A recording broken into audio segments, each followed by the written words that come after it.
Hello friends, कैसे हो। स्वागत है आप सभी का कोशिश टेक्निकल में। दोस्तों, आज की इस वीडियो में हम बात करेंगे engineering material polytechnic third semester के महत्वपूर्ण प्रश्नोत्तर की।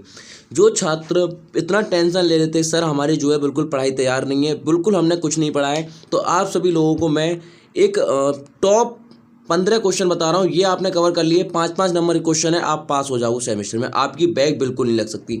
इसका सबसे बड़ा महत्वपूर्ण उदाहरण यही है कि ज़्यादा से ज़्यादा टॉपिक पर आप लिखो और उसको समझो, और जितना आए उतना लिख दो टॉपिक पे, क्योंकि ये जो है सब्जेक्ट है ओनली ऑल थ्योरिकल है। इसमें कोई न्यूमेरिकल नहीं है, कोई डेरिवेशन नहीं है, कोई कुछ भी नहीं है।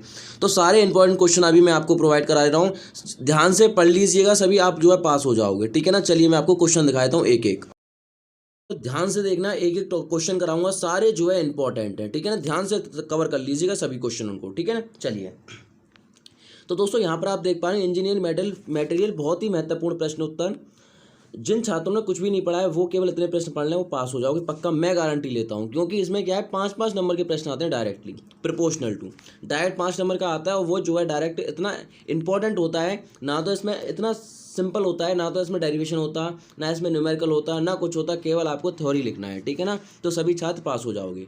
पहला प्रश्न है, क्या कह रहा है, एक एल्यूमिनियम के मुख्य मिश्र धातुओं के संगठन के गुण उपयोग लिखिए। मतलब कि जो एल्यूमिनियम होता है उसके मुख्य जो मिश्र धातुओं के संगठन होते हैं उसके गुण कौन कौन से होते हैं, उपयोग लिखिए। ये आप लिखना, 5 नंबर का प्रश्न है, 5 नंबर में पूछा गया है, और 5 नंबर में आया, ये जो है प्रीवियस ईयर में पूछा गया था। ठीक है ना। अच्छा, सारे इंपॉर्टेंट है, ध्यान रखना। अगर आप में इसमें से एक भी मिस कर दिया ना तो आपका वो नंबर कट जाएगा 5। ठीक है ना। अच्छा, नेक्स्ट क्वेश्चन है, हाई स्पीड टूल स्टील को समझाइए। जो आपका हाई स्पीड टूल स्टील होता है उसको समझाइए। ये 5 नंबर का प्रश्न है, इंपॉर्टेंट है, हर बार आता है। ठीक है ना।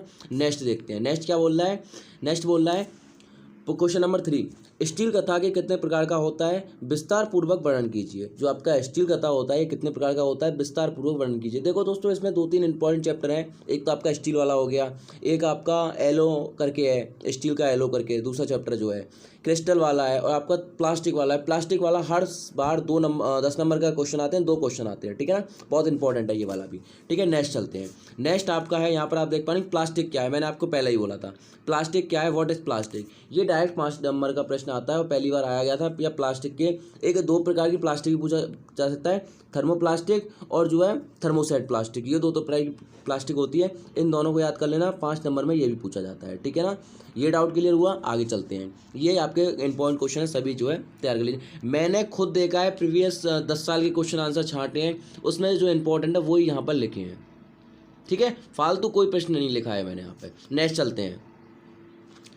नेक्स्ट यहाँ पर आप देख पाएंगे, धातु के परीक्षणों का वर्गीकरण कीजिए। जो आपके धातु हैं उसका जो है परीक्षणों का वर्गीकरण कीजिए, मतलब कितने प्रकार के वर्गीकरण किया जा सकता है। नेक्स्ट है आपका क्रिस्टल इन्फॉर्मेशन कथा के सविस्तार वर्णन कीजिए। यहाँ पर थोड़ा ये राइटिंग में दिक्कत हो गया है, मैं आपको इसका कमेंट बॉक्स में क्वेश्चन बता दूंगा। ये थोड़ा राइटिंग में दिक्कत हो गया है। ठीक है ना।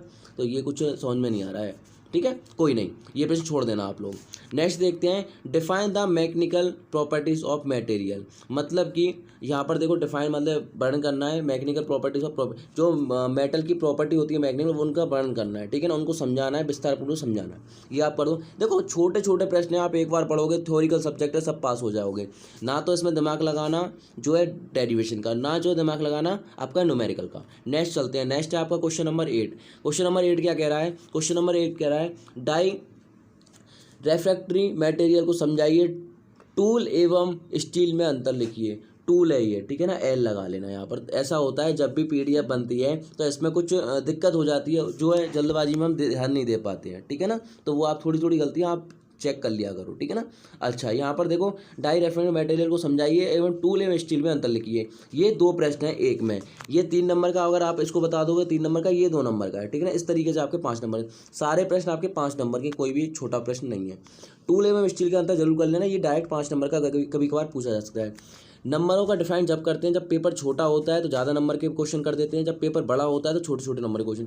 जैसे टूल एवं स्टील का अंतर, ये 2 नंबर का प्रश्न है। ठीक है ना, आपको पता है। अगर पेपर छोटा आया तो यही 5 नंबर का प्रश्न हो जाएगा। ठीक है, बात समझ में आ रही है। नेक्स्ट चलते हैं। नेक्स्ट क्या कह रहा है, एल्यूमिनियम के गुण एवं उपयोग लिखिए। जो एल्यूमिनियम है आपका, AL उसके गुण और उपयोग लिखने हैं, ठीक है ना। इंपॉर्टेंट है, ध्यान कर लीजिएगा, मन से पढ़ लीजिएगा, क्योंकि इससे ज़्यादा इंपॉर्टेंट और कोई नहीं बताएगा। सारे इंपॉर्टेंट बता दिया है, जो छात्रों ने बिल्कुल पढ़ाई नहीं की थी वो इनको कर लो, उनका सेमेस्टर पार हो जाए, गारंटी मैं ले रहा हूँ, ठीक है। नेक्स्ट है सॉलिड सॉल्यूशन में क्या समझते हैं वर्णन कीजिए। जो आपका सॉलिड सॉल्यूशन होता है उसमें क्या समझते हैं वर्णन करना है। यदि आप देखो अभी आपने बिल्कुल पढ़ाई नहीं करी है, इन क्वेश्चनों को कर लो, 5-5 नंबर के प्रश्न आते हैं, ये सारे कवर हो जाएंगे आपके, ठीक है। चलिए नेक्स्ट चलते हैं, ये भी नेक्स्ट इंपॉर्टेंट। चलिए नेक्स्ट क्या कह रहा है, नेक्स्ट यहाँ पर कह रहा है हीट ट्रीटमेंट की विभिन्न संक्रियाओं की कौन सी है, कौन सी भी है। देखो ये वाला प्रश्न बहुत इंपॉर्टेंट है, ये डायरेक्ट 5 नंबर का आता है। अनिलीकरण एवं निर्मीकरण को समझाइए, ये वाला अनिलीकरण और निर्मीकरण को समझाइए। ये जो है कभी कभार अंतर में भी आ जाता है या टिप्पणी लिखने को आ जाती है, दोनों पे, या तो अकेली इस पर दे देता है या तो वो अकेली इस वाले पे दे देता है, इस वाले पे सॉरी, ठीक है, या फिर अकेली इस वाली पे दे देता है वो, ठीक है। इन दोनों का अंतर लिखने में भी आ जाता है, ठीक है। बात समझ में आ रही है। इसमें भी जो है कर लेना आप लोग, इस वाले पे और निर्मीकरण पे कर लेना, दोनों कर लेना। प्रश्न क्या कह रहा है, प्रश्न कह रहा है आपका हीट ट्रीटमेंट की विभिन्न संक्रियाओं को समझाइए। ये वाला 2000 लास्ट में तो पेपर हुआ नहीं था, मतलब न्यूमेरिकल हुआ था, तो आपका जो है 2020 में आया था, क्योंकि लास्ट ईयर मैंने देखा था, ये प्रश्न 2020 में आया था, ठीक है ना। इंपॉर्टेंट प्रश्न है, इसको जरूर कर लीजिएगा, ये वाला कर लीजिएगा, और जो इंपॉर्टेंट है वो अभी मैं आपको सारे बता ही रहा हूँ, ठीक है। नेक्स्ट चलते हैं, नेक्स्ट क्या कह रहा है, नेक्स्ट कह रहा है हीट ट्रीटमेंट की टेपरिंग प्रोसेस को समझाइए। जो आपका हीट ट्रीटमेंट होता है उसमें टेम्परिंग प्रोसेस होती है, ये प्रोसेस नहीं है, ये प्रोसेस है, सॉरी गलती हो गई, ये प्रोसेस, ठीक है ना, पी कर लेना है इसको। प्रोसेस को समझाइए, मैं आपको इसको थोड़ा अंतर अच्छी तरीके से दिखा देता हूँ, पी, ठीक है ना, पी है, प्रोसेस को समझाइए। छोटी छोटी गलतियाँ हो जाती है, कोई टेंशन नहीं, आप जो है कवर कर लीजिए, PDF बनाते समय दिक्कत हो जाती है, ठीक है ना। तो हीट ट्रीटमेंट में टेपरिंग प्रोसेस क्या होती है उसको समझाइए। ये 5 नंबर का प्रश्न है, पहली बार ये आया था 2017 में आया ये बुक है, और 2019 में आया है। कोई भी प्रश्न आपको ज़्यादा नहीं बताया जाएगा, जो छोटा है छोटे मैं आपको बताता हूँ, और जो ज़्यादातर आता है उन्हीं को मैं ज़्यादा बताता हूँ, पिछले प्रश्नों को नहीं बताता। हालांकि ये भी देखो निर्मीकरण, और ये वाला जो प्रश्न था ना, मैं आपको बताऊँ, निर्मीकरण और अनिलीकरण, ये वाले प्रश्न आपके आए थे 2016 दिखा रहा है, 16 में आया था, ठीक है ना। तो ये सारे इंपॉर्टेंट हैं, इनको कवर कर लीजिएगा।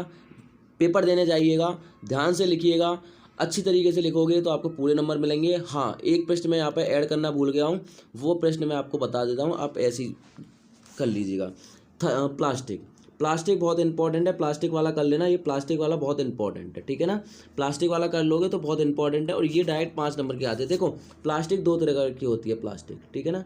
प्लास्टिक 2 प्रकार की होती है, एक होती है थर्मोसेट प्लास्टिक और एक होती है थर्मोमेटिक प्लास्टिक। ये जो है इंपॉर्टेंट है, 5-5 नंबर का आता है। या तो डायरेक्ट पूछ लेगा आपको कि प्लास्टिक को बताइए और डिफाइन करिए कितने प्रकार की होती है, या ऐसे पूछ लेगा कि प्लास्टिक कितने प्रकार की होती है, या फिर इस तरीके से पूछ लेता है कि प्लास्टिक को अच्छी तरीके से अपने शब्दों में वर्णन कीजिए। इस तरीके के प्रश्न आएंगे, ठीक है ना। तो साइड आउट आप क्लियर हो गए। नेक्स्ट पेपर किसका है उसमें कमेंट करके बताना। नेक्स्ट पेपर का जो है इंपॉर्टेंट वीडियो के को जो है अभी मैं आपको सर्च कर लेता हूँ, कौन कौन से इंपॉर्टेंट है सारे देख लेता हूँ, क्वेश्चन पेपर देख लेता हूँ, उसी के आधार पर जो आपका क्वेश्चन इकट्ठे कर लेता हूँ, तैयार कर लेता हूँ, वही आपको मैं बता दूंगा, ठीक है ना। तो वीडियो को लाइक करना, अपने सभी दोस्तों में शेयर करना, कमेंट करके जरूर बताना नेक्स्ट पेपर किसका है। यदि आप फर्स्ट सेमेस्टर के या थर्ड सेमेस्टर के छात्र हो या फिर 5th सेमेस्टर के छात्र हो तो अपने अपने क्वेश्चन कमेंट कर देना, सेमेस्टर लिख के मैं आपको ही बता दूंगा, ठीक है ना। तो सभी के लिए लाइक शेयर एंड सब्सक्राइब सबका जो है काम है। मिलते हैं नेक्स्ट वीडियो में, बहुत जल्द, धन्यवाद, बाय बाय।